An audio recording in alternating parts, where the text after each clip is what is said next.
starting in 5 seconds. Tomorrow we will celebrate the Republic Day.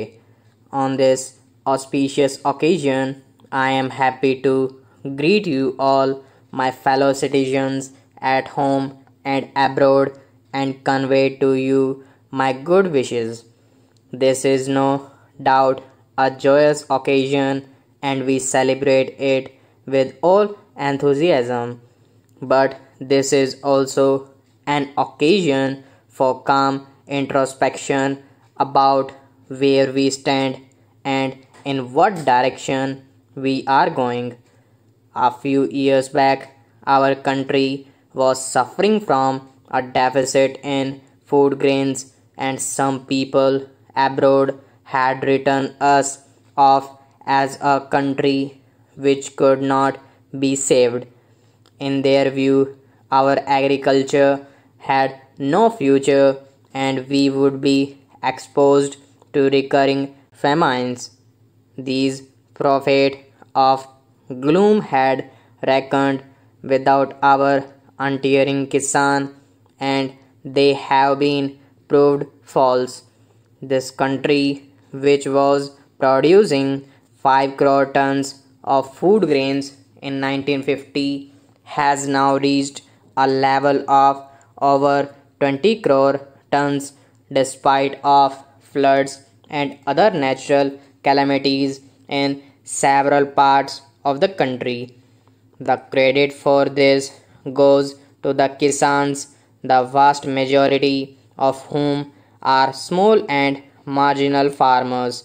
The developmental efforts over the last 30 years, which have been channelized by successive 5-year plans, have resulted in the execution of many major, medium, and minor irrigation projects all over the country.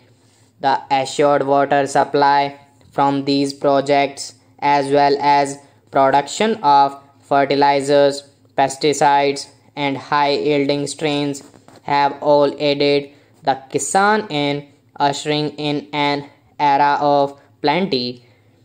Because of the record output of food grains and industrial raw materials, we have been able to achieve a measure of price stability and contain inflation. Food sufficiency is among the major factors that have helped the country to sustain and strengthen its political and economic independence.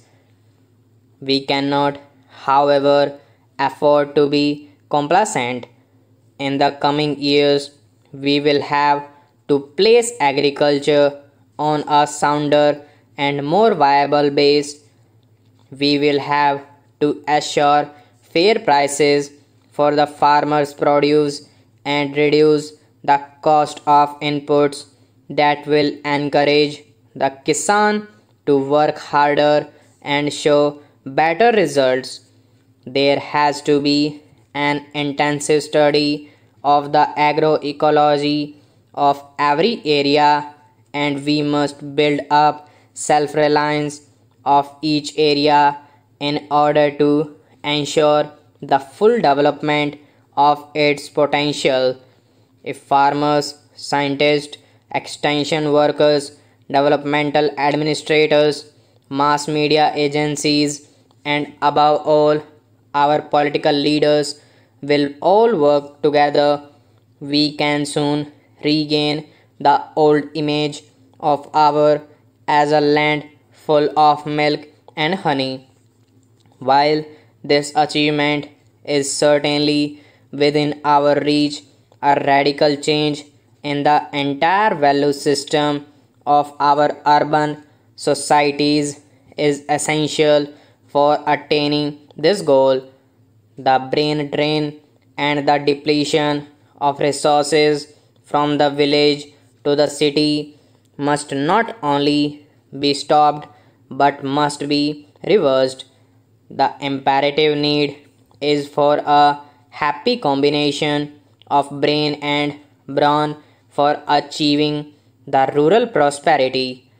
Those living in villages and our scientists and technologists who choose to work in villages must be provided with adequate facilities.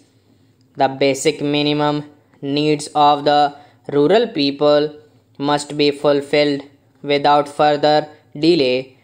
In the welter of demands and agitations by the urban pressure groups for an ever increasing share in the national cake, the needs of the poor farmer, the real producer of wealth in our country, are apt to be overlooked. Let us not forget that India will prosper only if the tiller of the soil lives and prospers. Our hard-working peasantry have proved time and again that they are ready to adopt new technology provided they are helped to do so. It is now the responsibility of every citizen in this country to ensure that our farmers are able to produce more food from less land. This presupposed considerable attention in safeguarding our basic agricultural assets like soil, water, flora, and fauna so that productivity can be improved without harming the long term production potential of soil and water.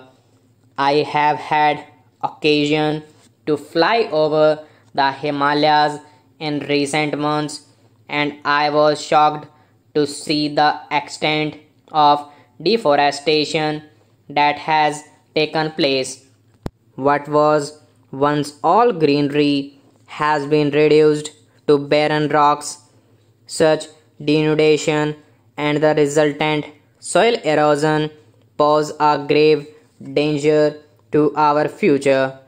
Floods and droughts are caused by thoughtless destruction of forest. We should ensure that in our zeal to bring more land under the plough, we do not disturb the delicate balance of nature. We need to create new forest belts to be maintained in perpetuity. I am happy that the state governments are now imposing restrictions on the felling of trees and preventing further denudation of forest areas. But this is largely a matter for community involvement and initiative, and I hope our people, particularly in the rural areas, will take up this work in right earnest. If today many people still go without enough food, it is not because of lack of food but rather because of lack of purchasing power.